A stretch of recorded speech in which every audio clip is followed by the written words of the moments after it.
Pues buenas tardes a todos. Después de la sesión de postres retomamos las charlas sobre metodología lingüística y nuestro primer conferenciante de la tarde es Julio Santiago, que viene de la Universidad de Granada, del Departamento de Psicología Experimental, como pone ahí en la transparencia. Bueno, Julio ha venido varias veces, algunos de vosotros seguro que lo habéis visto varias veces dando charlas en Zaragoza Lingüística, así que voy a hacer una presentación bastante breve. Además de profesor del Departamento de Psicología Experimental, también es el director del laboratorio Grounded Cognition, es decir, que trabaja en aspectos relacionados con la cognición, con el lenguaje y si están o no motivados o incardinados o bueno, explicaciones, ¿no? de ese estilo de psicología cognitiva. Entre las áreas en las que más trabaja o ha trabajado, por un lado tenemos los aspectos sobre significado y representación mental, aspectos como la metáfora, relativismo lingüístico, también aspectos de procesamiento de la lengua de signos y su interpretación. Y a mí siempre que viene, y suelo presentarle yo siempre, siempre me gusta mucho destacar, además de su faceta como investigador, también como divulgador de todos los aspectos relacionados con la ciencia cognitiva y también como en la innovación docente. Entonces, es uno de los directores de hace mucho tiempo de la revista online gratuita Ciencia Cognitiva, que algunos de vosotros, sobre todo los que sois alumnos de primero de lingüística, seguro que habéis leído algún, o bueno, por lo menos está en la bibliografía, algunos artículos de divulgación sobre diferentes aspectos del lenguaje relacionados con la psicolingüística. Así que uno de los directores, fundador y promotor de esta divulgación científica es Julio Santiago.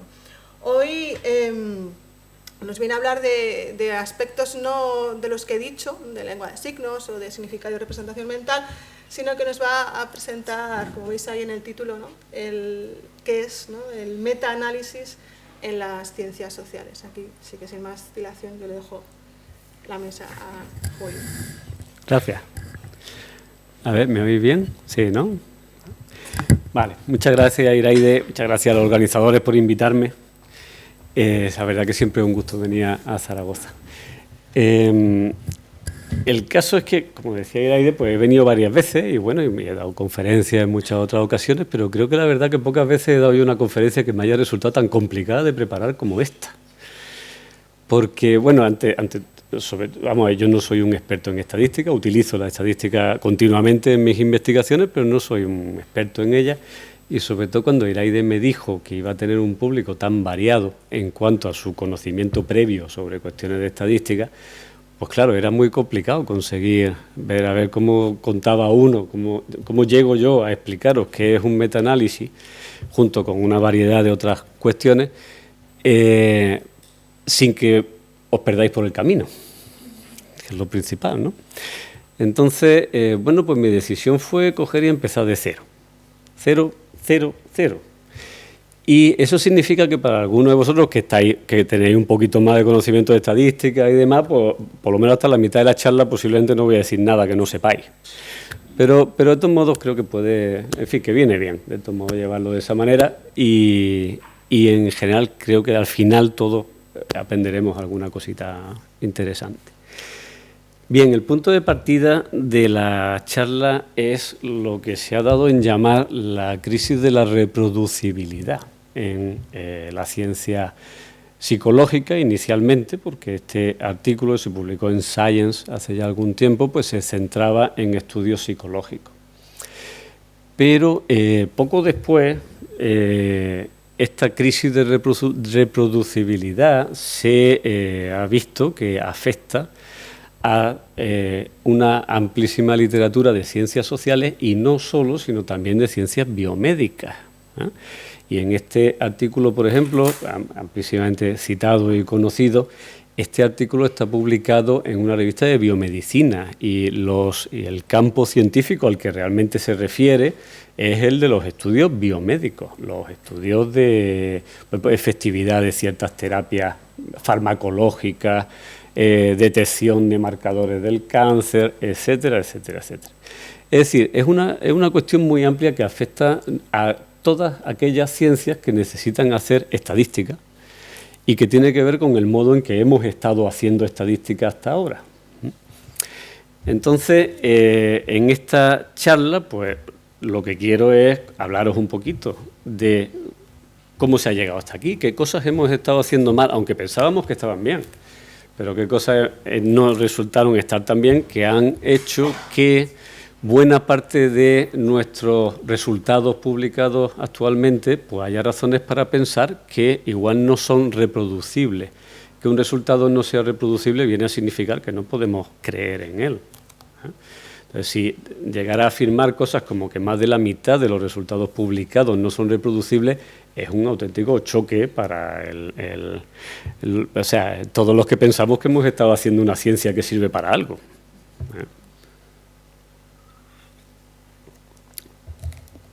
Y luego también me gustaría entrar en qué podemos hacer para que de ahora en adelante pues la cosa vaya mejor, ¿no? Pero, como he dicho, vamos a empezar de 0,0 y la primera cuestión que en realidad quiero tratar es esta. Si de verdad a vosotros, a los lingüistas, os hace falta la estadística para algo o no. Porque en la mayor parte de la investigación lingüística más clásica, el modo de funcionar no ha requerido estadística, para nada. De hecho, la estadística no figura en los planes de estudio de la lingüística en ningún sitio.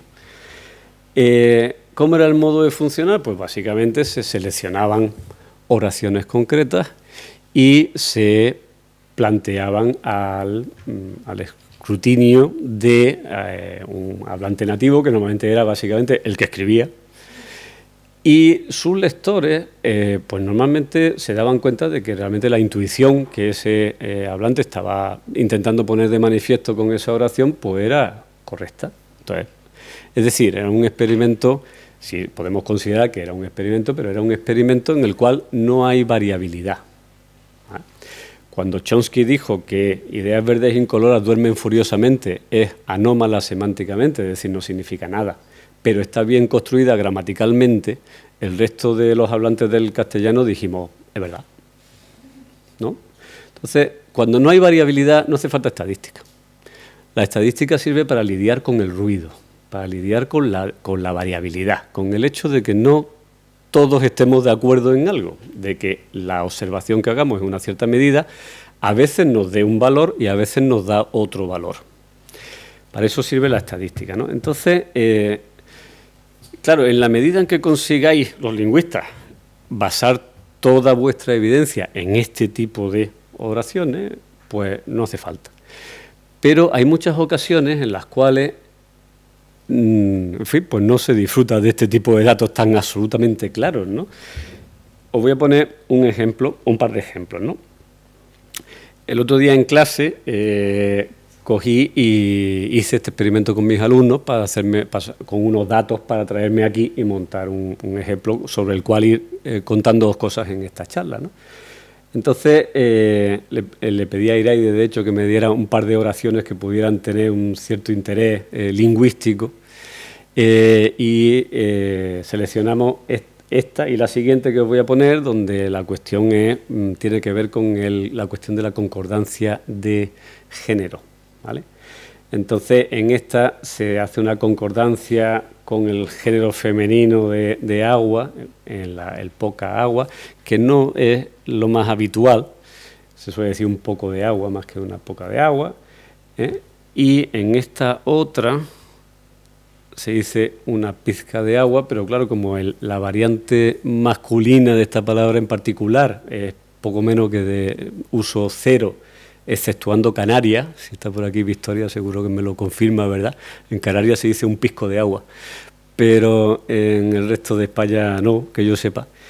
Entonces, bueno, pues yo suponía que la violación, digamos, de la concordancia, la concordancia más habitual, ¿no? En este caso, pues iba a generar que la gente valorara esta oración como un poco menos gramatical o aceptable que esta otra. Daros cuenta que ninguna de las dos es 100% aceptable. Si tuviéramos unas oraciones clarísimamente aceptables para todo el mundo, pues no habría variabilidad y de nuevo no necesitaríamos estadística. Pero, aún, o sea, siendo ellas de distintos grados de no aceptabilidad, es interesante ver la diferencia entre sus grados de aceptabilidad, ¿no? Entonces cogí y le pedí a mis estudiantes, que tenía yo 13 personas en clase en ese momento, que me valoraran esas dos preguntas, y estos son los números que me dieron. Ya está. Entonces, pues dije, bueno, vamos a ver. Como vosotros podéis ver, aquí la cosa no está tan clara. ¿Cuál es más aceptable, cuál es menos aceptable? Vamos a ir viendo qué hacer con esto y ver si la estadística nos ayuda a aclarar, a responder la cuestión de si realmente hay una que sea más aceptable que la otra, ¿no? En el camino os voy a enseñar cómo se ha usado la estadística hasta el momento. Bien, cojamos y representemos esos datos. Si os dais cuenta, o sea, aquí tenemos la escala de gramaticalidad, ¿vale? Y como mis estudiantes solamente me habían dado 4, 5, 6, 6 y 7, bueno, algo raro hay, porque yo he visto algún 8 por aquí, y no está. No sé, aquí hay 8. No sé exactamente qué es lo que ha pasado, igual... Bueno, aquí están todos los datos de... Igual esta es una... la pregunta A, vale. Ahora vendrá la pregunta B, efectivamente, allí estarán los 8. Vale. Bien, entonces, para que os vayáis acostumbrando a cómo... Pues os voy a presentar muchos gráficos, os vayáis acostumbrando a lo que voy a hacer. Mirad, en este grupo, la pregunta A, aquí os voy a poner la media y un índice del grado en que se dispersan alrededor de esa media estas puntuaciones, ¿vale? La media es la línea azul, está aquí marcada, y hay una cierta dispersión, hay ruido alrededor de esa media, ¿no? Y aquí en mayúscula voy a poner la media real, es decir, la media que si yo le pudiera preguntar a la totalidad de los hablantes del español, la media que saldría, ¿verdad? Y la dispersión real que habría en ello.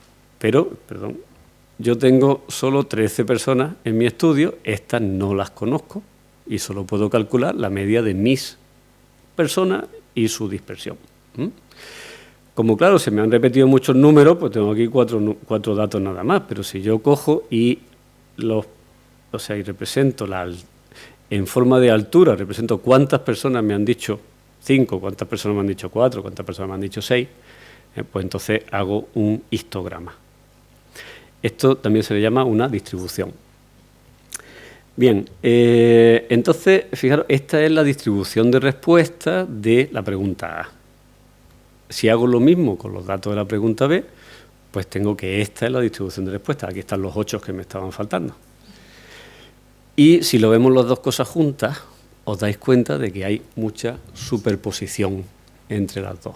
Entonces, ¿cómo conseguimos nosotros decidir si esta media, marcada por la raya azul, y esta media, marcada por la raya roja, son diferentes o no son diferentes?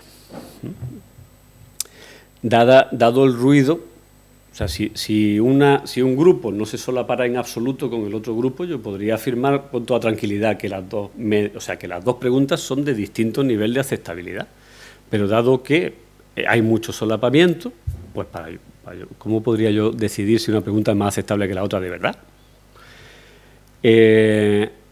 Bien, fijaros, aquí tenemos nuestra media de la pregunta A en azul, nuestra media de la pregunta B. Fijaros que son casi un punto, esta como media han resultado salir casi un punto más aceptable que la otra, ¿vale? El grado de dispersión alrededor de la media, sin entrar a cómo se calcula esto y demás, mientras más alto fuera este número, mayor sería la dispersión, ¿vale? Pues ha resultado ser bastante parecido en los dos grupos, casi una unidad. Un modo de presentar esto de una forma visual un poquito distinta que me interesa enseñaros y que entendáis es mediante lo que se llama la función de densidad, que es esta línea continua que tenéis aquí. La función de densidad viene a ser como suavizar el histograma. Y otro modo que me interesa también, bueno, aquí quito el histograma, ¿vale?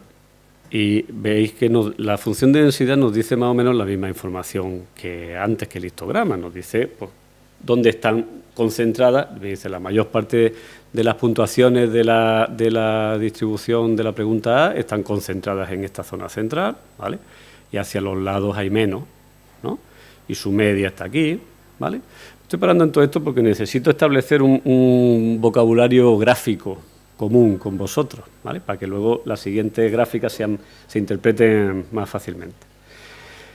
Bien, y otro modo de indicar esta dispersión es mediante un intervalo de confianza. Esto es coger y poner un punto donde está la media y hacer una barrita con dos extremos que me dice en qué rango caen el 95% de mis puntuaciones. Si yo tengo la media, la barrita es chiquita, pues todas están comprimidas alrededor de la media, hay mucha menos dispersión. Si la barrita es grande, pues es que esto es mucho más dispersa. El grado de solapamiento entre las dos barritas me dice hasta qué punto están solapadas esas distribuciones, ¿vale? No volveremos a ver barritas de estas hasta dentro de un rato, pero me interesaba ahora mismo que entendierais bien lo que significa. Bueno, entonces, la gran cuestión, ¿cómo podemos saber si esas dos medias son de verdad diferentes? ¿Cómo podemos saber si una frase es más aceptable gramaticalmente que la otra para los hablantes del español? Bueno, una posibilidad sería preguntárselo a todos los hablantes del español. Si al final sale una media un poquito mayor que la otra, fijaros que aunque haya solapamiento, pero si yo le pregunto a todos los hablantes del español si una media es más alta que la otra, entonces es que de verdad una pregunta es más aceptable que la otra, aunque esté solapado. Gracias a que hoy en día tenemos unos ordenadores muy potentes, yo puedo coger mi ordenador, ponerlo a funcionar ahí hasta que echa humo y decirle que me haga una simulación de lo que sería preguntarle a todos los españoles. A todos no, pero por lo menos a 1 millón de ellos. No, a 10, no, 1 millón. A 1 millón de españoles. Sería bastante aproximado. Lo que saliera ya sería bastante aproximado con la opinión global de ellos. Yo le voy a decir al ordenador que coja y me genere números aleatoriamente con una media, que es la misma que me ha salido en la pregunta A, con el mismo grado de dispersión que me ha salido en la pregunta A, pero que me genere 1 millón de esos números, ¿vale? Y aquí le voy a decir que haga, usando la misma media, la misma dispersión, me genere 1 millón de esos otros números. Estoy como simulando coger y preguntarle a 1 millón de personas, suponiendo que las medias reales son las que yo he obtenido en esas muestras y la dispersión real es la que yo tengo en esas muestras, ¿no? Entonces lo hago, se pone eso ahí a trabajar, echa humo y entonces me sale esto. Fijaros cómo cuando yo tengo 1 millón de datos, las distribuciones se han suavizado perfectamente, son perfectamente simétricas, están centradas en su media, y ahora los intervalos recogen exactamente el 95% real, o sea, fijaros, para que sigamos con la lógica, fijaros como ahora sí sabemos, porque lo he especificado yo sé cuál es la media real, sé cuál es la dispersión real, ¿vale? Y al hacer el histograma de estos más chiquitos, podemos ver perfectamente cómo la distribución de densidad de verdad es un histograma idealizado, es que realmente sigue perfectamente, me dice exactamente dónde caen las puntuaciones, ¿vale? Bien, en este caso, yo tengo que concluir que las dos medias son de verdad diferentes, a pesar de que hay un montón de solapamiento. Pero es que, o sea, si me hubiera salido una gráfica exactamente igual si yo pongo aquí los 100 millones de españoles que hablan en el mundo. Entonces, perdón, a ver, aquí. Entonces yo tengo que concluir que las dos medias son de verdad diferentes, lo cual significa, de verdad, la pregunta B, la roja, es más aceptable, más gramatical que la A. Es decir, sí existe el hablante ideal de los lingüistas, lo que pasa es que no es ninguna persona concreta, surge de la agregación de los datos de todos los hablantes del castellano, ¿no? Pero volvamos a nuestro mundo real, donde yo no puedo preguntarle a todos los hablantes del castellano.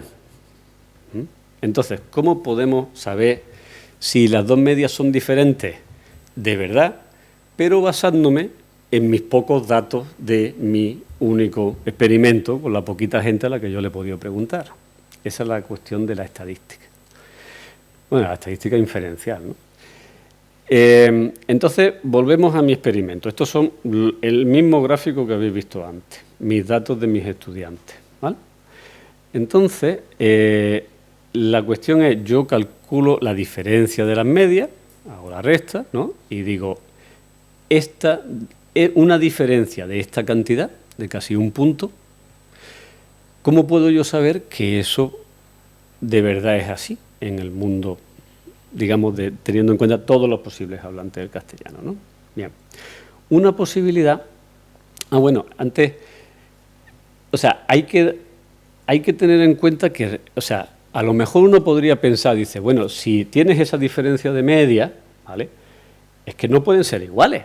Es decir, ¿de qué manera, por qué puedes tú pensar que en la realidad las dos preguntas van a ser de igual aceptabilidad si te ha salido una diferencia de medias así, ¿no? Entonces yo puedo coger y comprobarlo empíricamente también. Yo puedo decirle al ordenador, dice, ahora lo que vas a hacer es que me vas a sacar medias de... O sea, al azar me vas a muestrear grupos de 13 personas.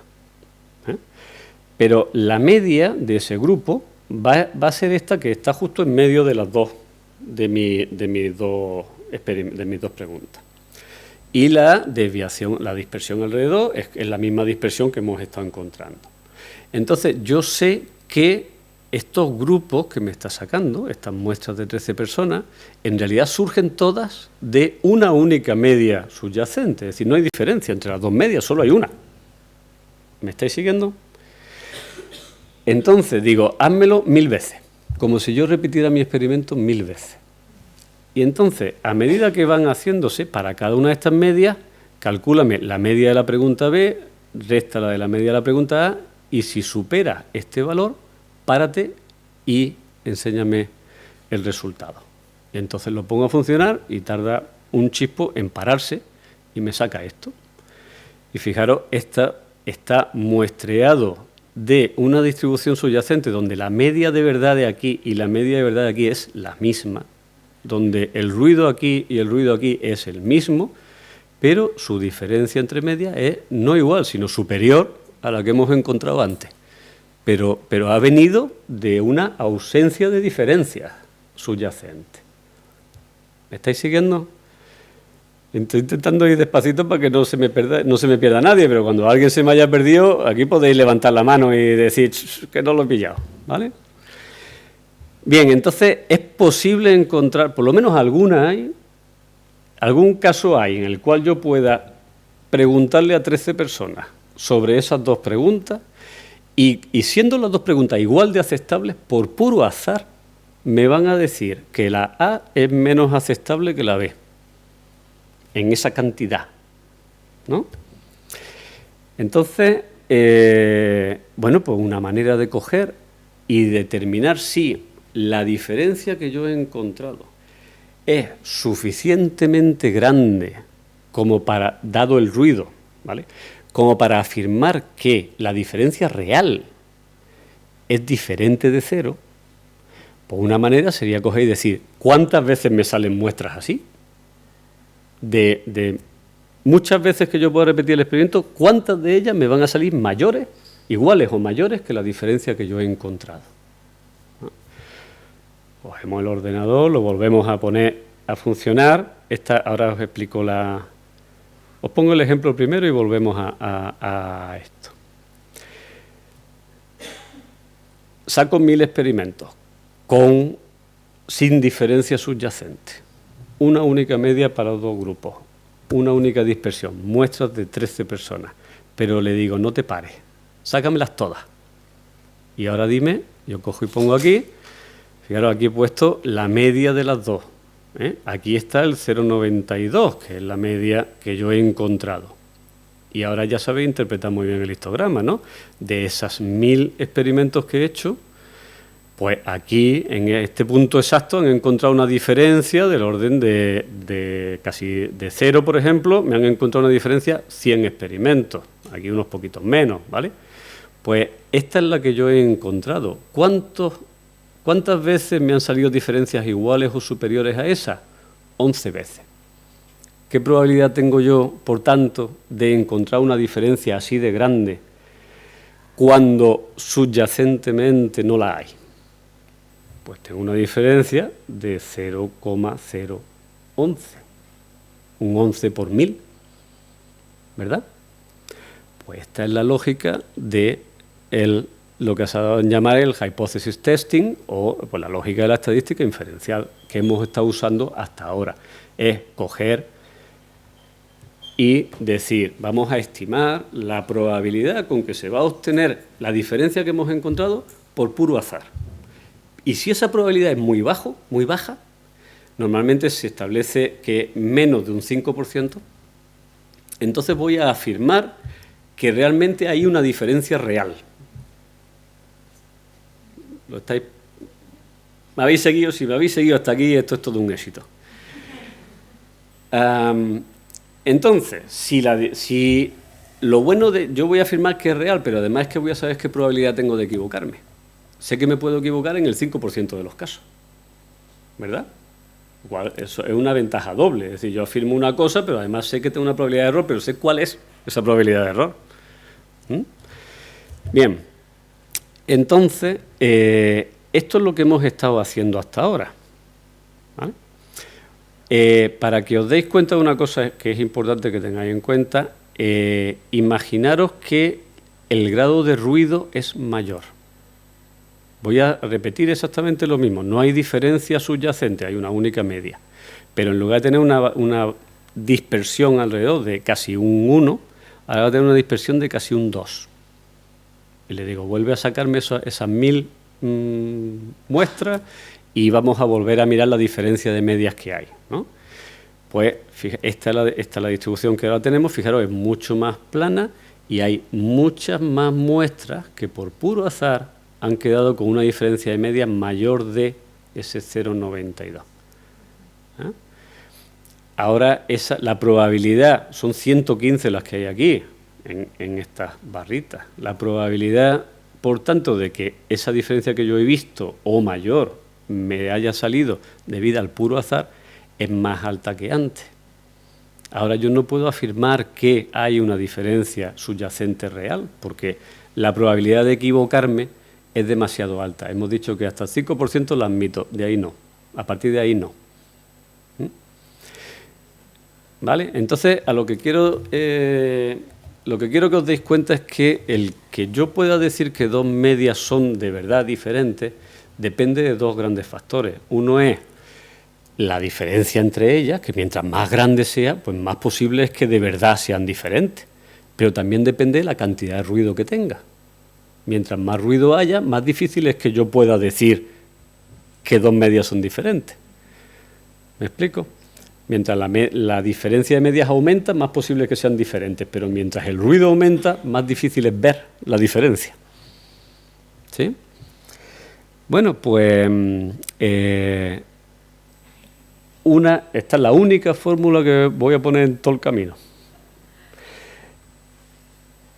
Resulta que venimos haciendo este tipo de estadísticas desde principios del siglo XX. Esto lo propuso un estadístico que se llama Fisher, creo que era año 1915, 1920, una cosa así. En aquel entonces no había ordenadores, no había manera de coger un ordenador y decirle, hazme 1000 experimentos al azar, de tal, porque no había manera. Pero él descubrió que solamente a partir de una muestra es posible estimar la probabilidad de que esa muestra se deba, o sea, esa diferencia de medias, ¿vale?, que hemos encontrado, se deba al azar. Y para ello dijo, vamos a coger la diferencia de medias, fijaros, MA menos MB, lo mismo que hemos estado mirando, y lo vamos a dividir por el grado de dispersión, que es la S, y teniendo en cuenta el tamaño de la muestra. Vosotros habéis visto que muestras más grandes, como cuando teníamos a todos los hablantes del español, muestras más grandes me dan estimaciones más precisas, ¿verdad? Mientras que muestras más pequeñitas, pues me dan estimaciones más variables.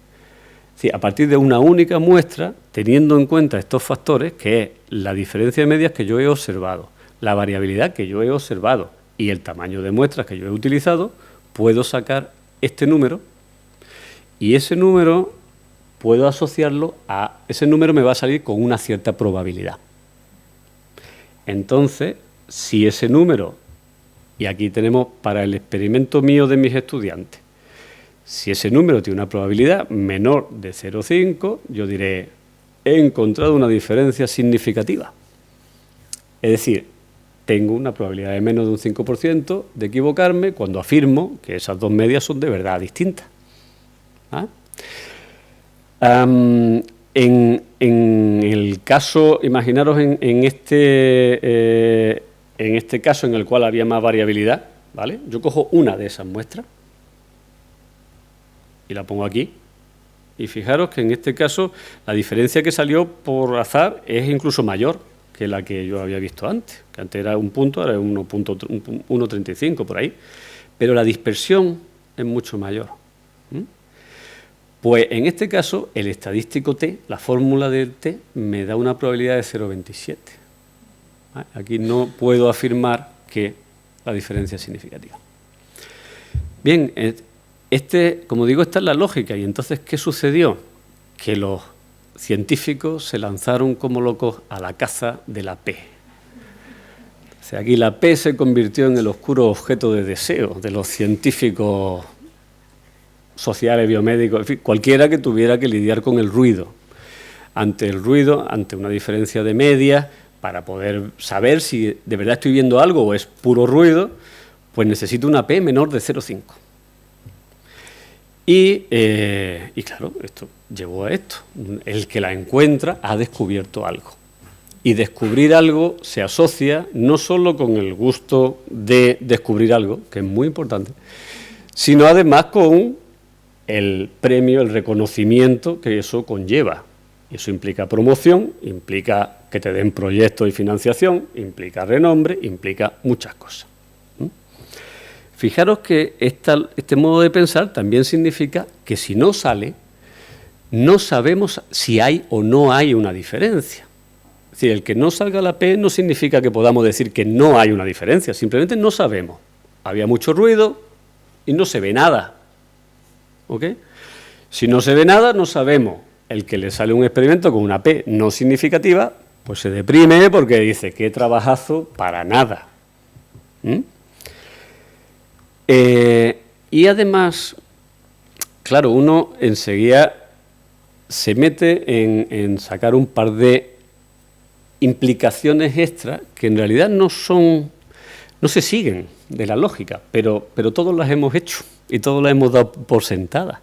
La primera es que si te sale una P no de 0,5, sino de 0,000001, dices, este efecto tiene que ser enorme.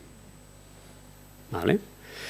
Y si el efecto es enorme, si la P es de 0,00, pues más seguro estarás de que si tú repites el efecto, se tiene que volver a encontrar una diferencia significativa. Es decir, tú repites el experimento, con una nueva muestra, y si antes tenía una diferencia de medias tan enorme con respecto al ruido, que la probabilidad de que te saliera por azar era minúscula, pues si yo lo repito me tiene que volver a salir. Tengo que volver a encontrar una diferencia de medias enorme y clarísima con respecto al ruido que haya. Así es como hemos estado funcionando. Entonces, claro, esto también, o sea, esto nos daba la motivación de buscar la P y la idea de que la P sale cuando o bien la diferencia es suficientemente grande o bien el ruido es suficientemente pequeño, motivaba que intentáramos reducir el ruido a posteriori. Entonces, pues nos sentíamos perfectamente justificados en coger y decir, voy a ver si tengo algún outlier. Un outlier, un profesor mío de estadística lo llamaba en español punto fuera de tiesto. Y era... decir, yo tengo mi distribución, habéis visto la de mi pregunta A, por ejemplo, ¿no? Mi distribución. Y resulta que están todos, bueno, en una escala de 0 a 10 es imposible que haya un outlier, muy outlier, pero imaginaros, ¿qué ha pasado por aquí? Vamos a ver si esto, mientras que vuelve o no vuelve.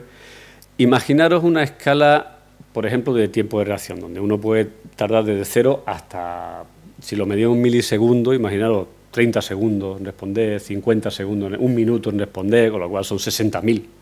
Pues imaginaros de 0 a 60.000. Pues imaginaros que todo el mundo me responde, no sé qué ha pasado aquí, veremos a ver cómo podemos seguir. Imaginaros que todo el mundo me responde alrededor de 1 segundo tarda en responderme, ¿vale? Están todos ahí, hay un poco de variabilidad, están todos ahí. Y de pronto hay una persona que ha tardado 15 segundos en responder. Ese es un punto fuera de tiesto. Ese se me habrá dormido. Algo está haciendo, pero no es lo que yo le he pedido que haga. Entonces, ese es un outlier. Lo quito. Al quitarlo, la media se ve muy afectada, ¿vale? Pero uno está justificado en hacerlo porque piensa que está reduciendo el ruido. Y está reduciendo el ruido por buenas razones. Esa persona está metiendo ruido, pero claramente estoy justificado en quitarla porque no está haciendo... Todos los demás, haciendo lo que yo les he pedido, han tardado 1 segundo. ¿Qué hace este tardando 20? ¿Me estoy explicando? ¿Sí? Bueno, pues ahora ya sí tenemos un problema, porque esto no ha vuelto y no sé lo que está pasando realmente. A lo mejor... Vamos a ver, pues enseguida estamos. Bueno, pues ahora veréis que en la idea de reducir ruido y también de explorar un poco más el espacio espacio, digamos, empírico de respuesta de esa pregunta, pues hay un montón de cosas que se pueden hacer y que hemos hecho todos. A ver si consigo ver algo por aquí.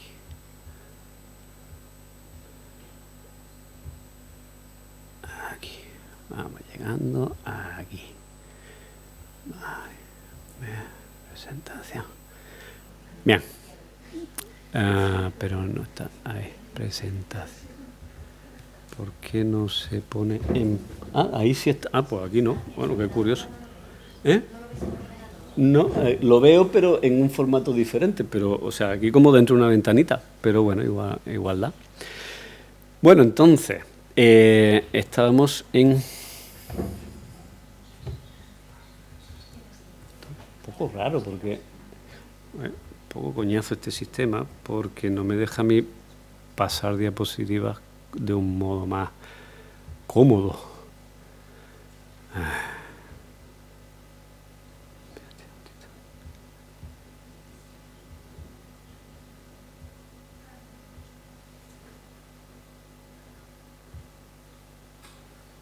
Ahí se ve muy bien, pero aquí se ve fatal. Bueno, pues miraré para allá. Lo que pasa es que si yo le doy... Sí, se mueve. Vale, perfecto. Bueno, pues ya está.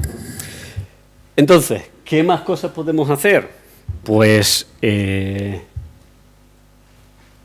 menos mal que me he venido preparado. ¡Ja! Ok, sí, casi me gusta más así. Pues, entonces podemos, aparte de quitar los outliers, podemos, si yo me he tomado la precaución al principio de medir varias cosas a la vez, imaginaros que no solo les pregunté a mi gente cómo de aceptable veían las oraciones, sino que además he medido el tiempo que tardan en responder. Ya tengo 2 medidas. Uno puede decir, hombre, es lógico, ¿no? Las cosas más aceptables no solo van a dar un valor más alto, sino que además van a contestar más rápido.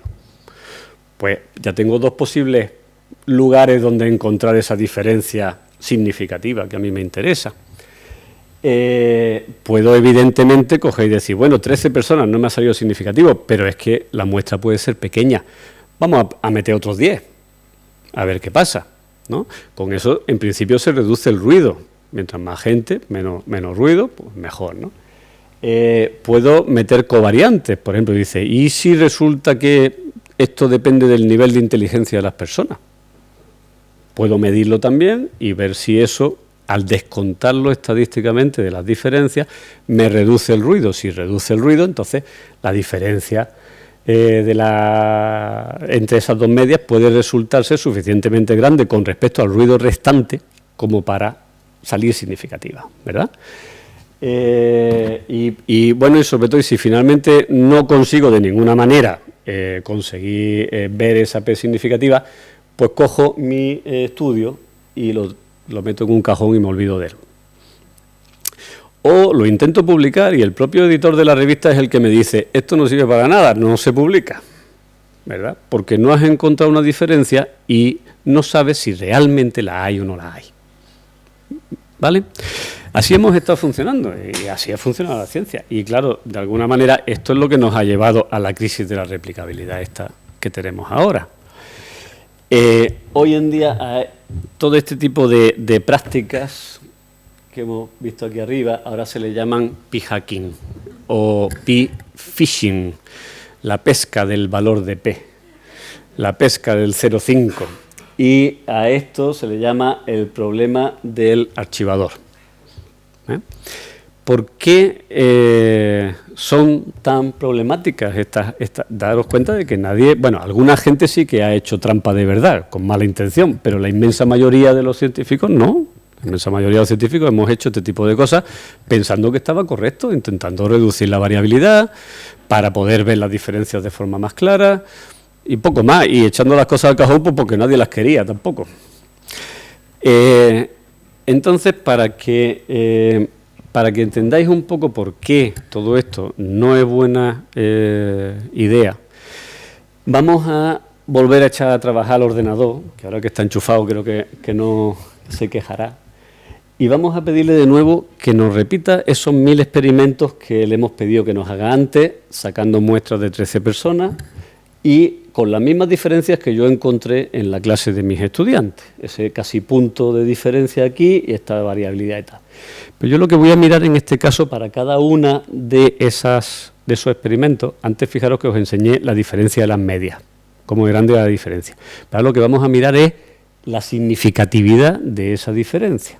O sea, para cada uno de esos experimentos se calcula el valor de T, el valor del estadístico ese, y se calcula con qué probabilidad saldría, y entonces vamos a ver cómo está distribuido esos valores de P, ¿vale? Fijaros, aquí, estos son los datos de las características de esa simulación, ¿no? Y aquí tenemos los valores de P que van desde 0 hasta 1, porque esto es una probabilidad, no pueden ir más allá de estos extremos. Y este es el valor de 0,05. Todo lo que cae por debajo de esto son diferencias significativas.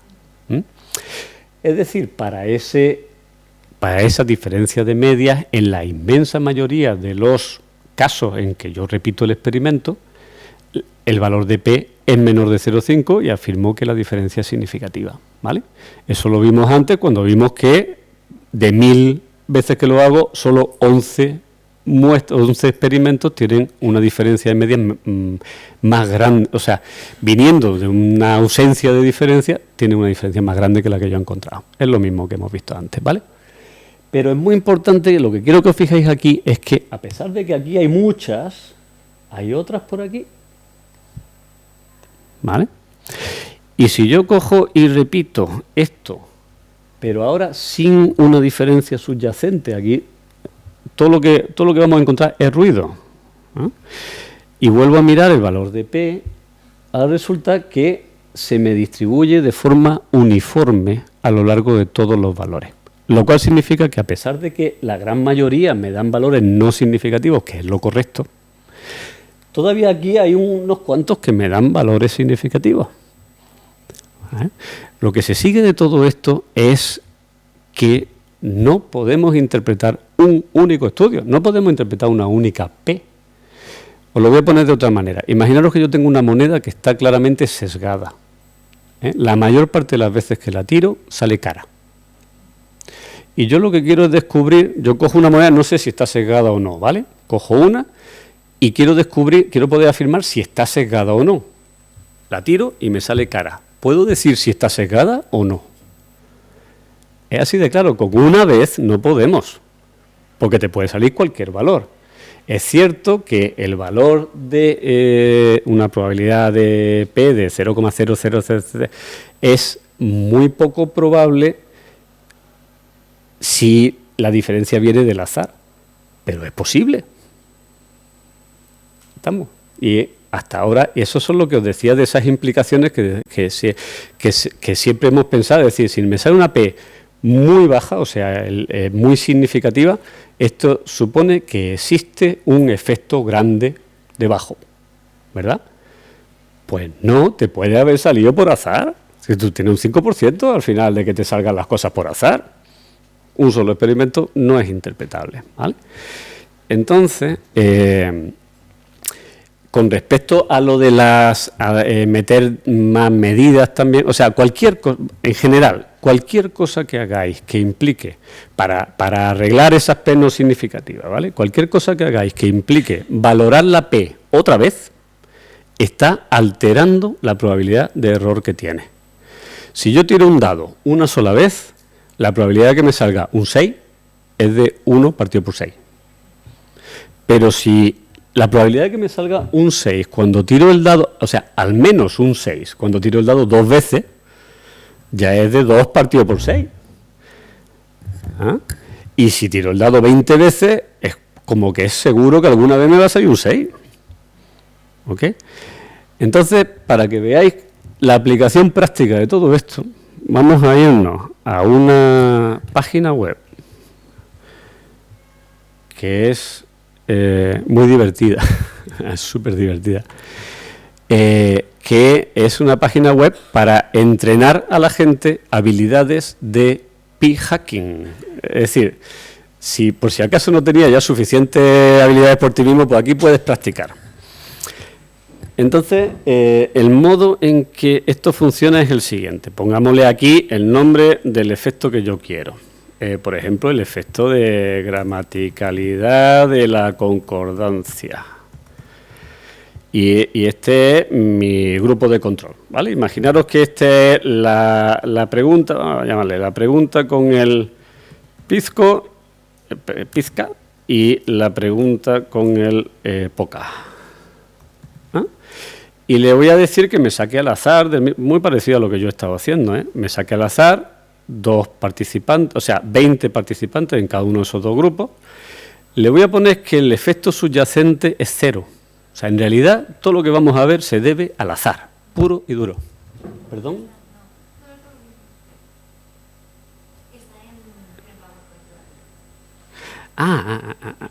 Y si está en el PowerPoint y yo estoy... ¿Cómo puede ser esto? Espérate, igual es que esto me está dividiendo la pantalla en 2. Espérate.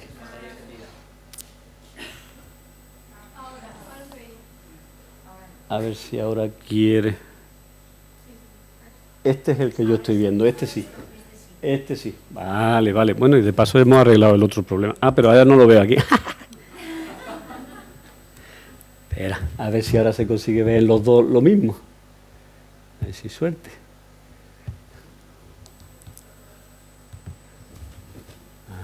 A ver qué complicaciones.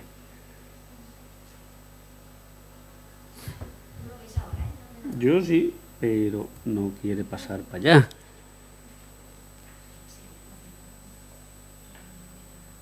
Esta debe ser la segunda pantalla, la que no veo yo aquí. Y esta, a ver. Bueno, mira. Ahora lo veo en los dos sitios. Mira, ya está. Vamos a ver. Bueno, a ver si puede ser. Entonces, como digo, aquí pongo el nombre de una de mis preguntas, uno de mis grupos. Aquí pongo el otro. Como digo, le voy a decir que me saque 20 participantes de cada uno con un efecto subyacente de 0. No hay diferencia de verdad. Y mido 4 cosas. Mido la aceptabilidad, mido el tiempo de reacción, mido, yo qué sé, los movimientos oculares y mido la reacción de la piel ante la pregunta, ¿vale? Y entonces le digo, calcúlame el experimento. Y de entrada, fijaros, me salen estas 4, aquí están mis 4 variables, la probabilidad asociada a las diferencias de medias que por puro azar han salido en las 4, ¿vale? Y fijaros que esta es muy prometedora, está cerca de un 5%.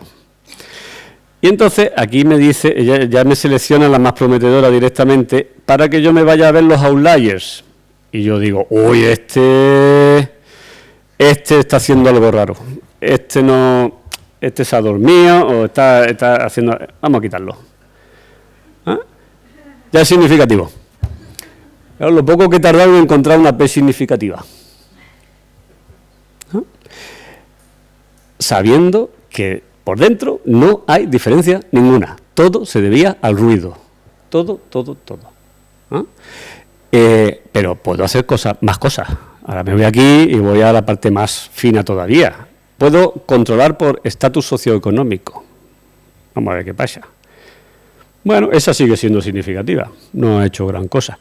Vamos a controlar por la edad. A ver si los más mayores se portan distintos de los otros. Pues bueno, mira, me lo ha hecho más significativo todavía. Puede ser interesante. Puedo controlar por género. Hombres, mujeres. Está muy bien, muy significativo. Vale. Puedo coger y decir, bueno, si tengo pocos participantes le añado más. Añadir más es arriesgadillo. Solo lo haría si no tuviera una P significativa. Si ya la tengo, no lo haría, porque puede ser que se pierda. Entonces mejor me quedo quieto. Si soy un buen pi hacker, me quedo quietito y no lo hago. Pero si no la tengo significativa y quiero ver si la tengo, pues entonces le añado 10 participantes más y mirad, esta se me ha perdido, pero esta resulta que ahora es prometedora. A lo mejor por aquí es donde encuentro lo que yo quiero. Esto es la labor cotidiana del pi hacker, ¿vale? Esta ha sido la vida de los científicos durante los últimos 100 años. Esto es lo que hemos estado haciendo, pensando que hacíamos lo correcto. ¿Ok? Entonces, a ver si ahora funciona. No, esto está en otra pantalla, es curioso este invento. Vamos a ver.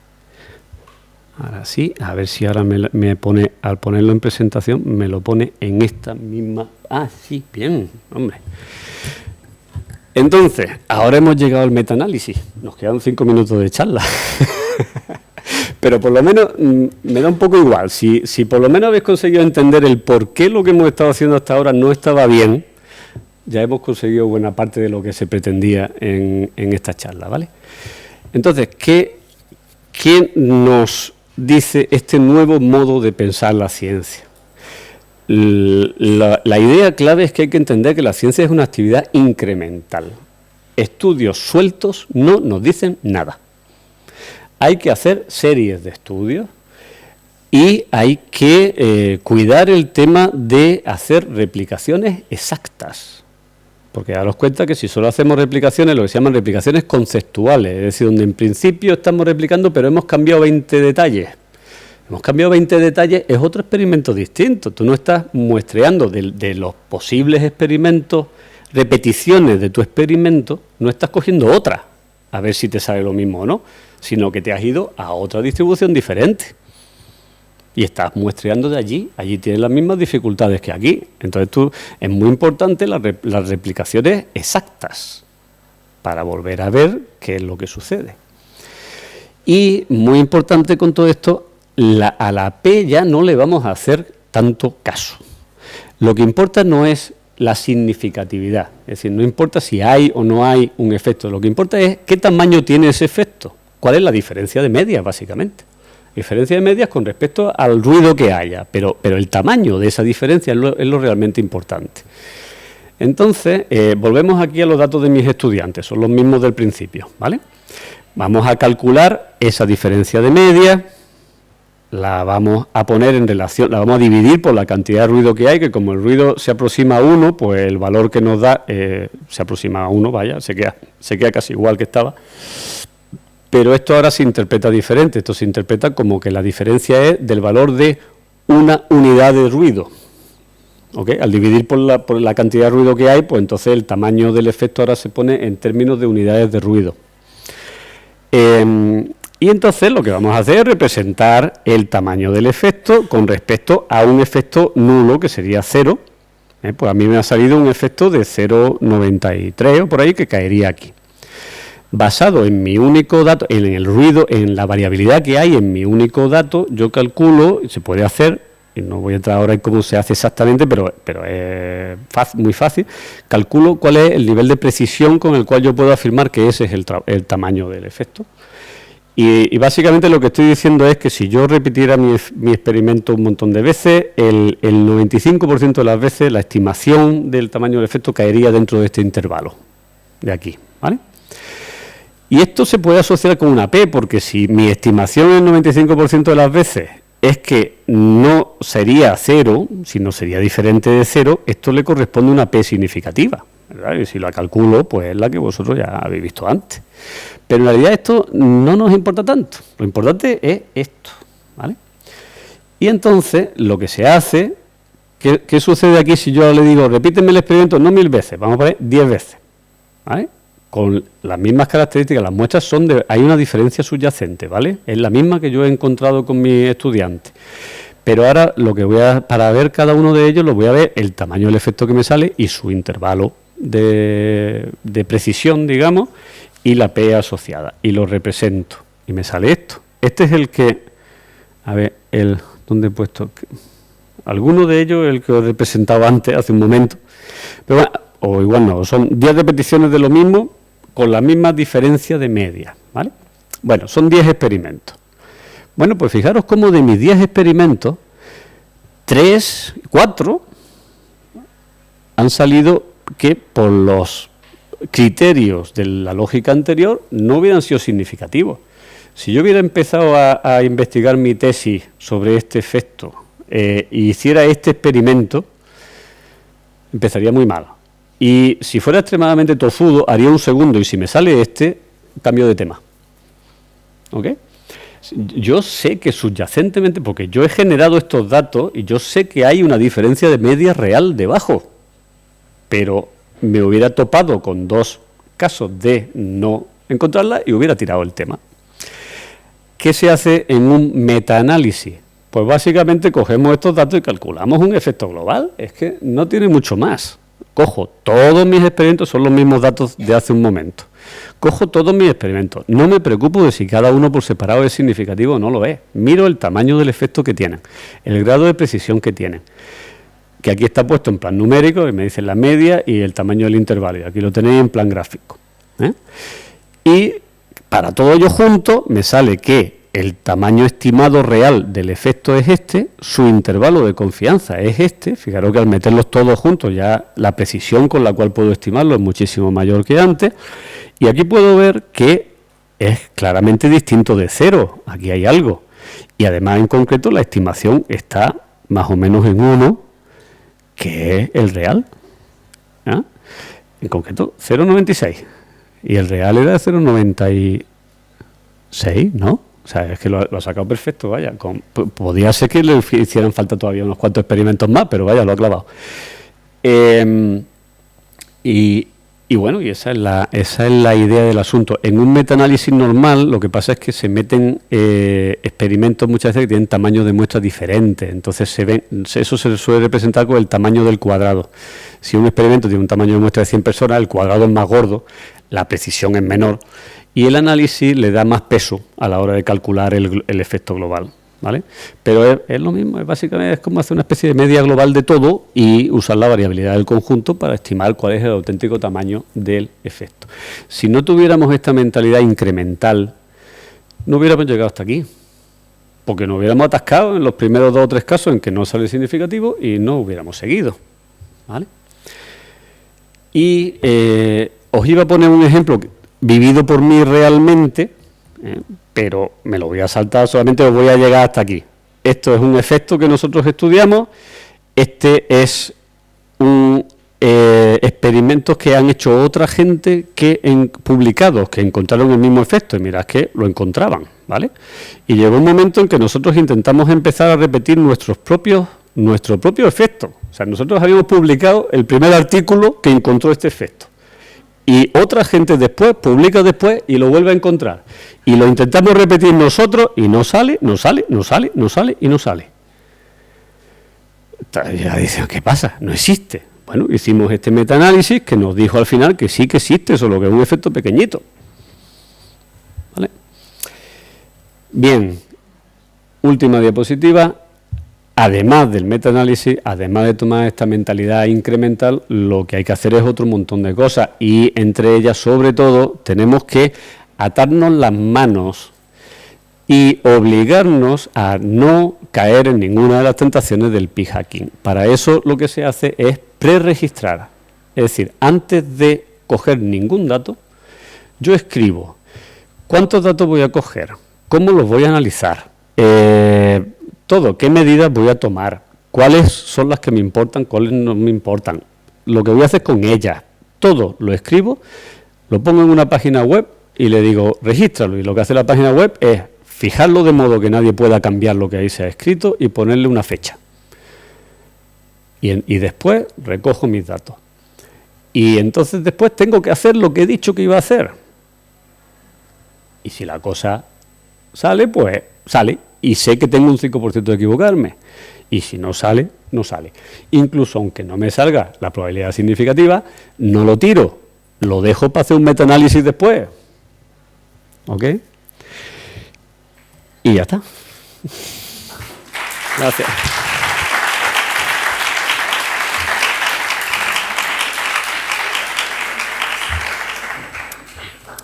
Pues no quedan tiempo para preguntas, así que...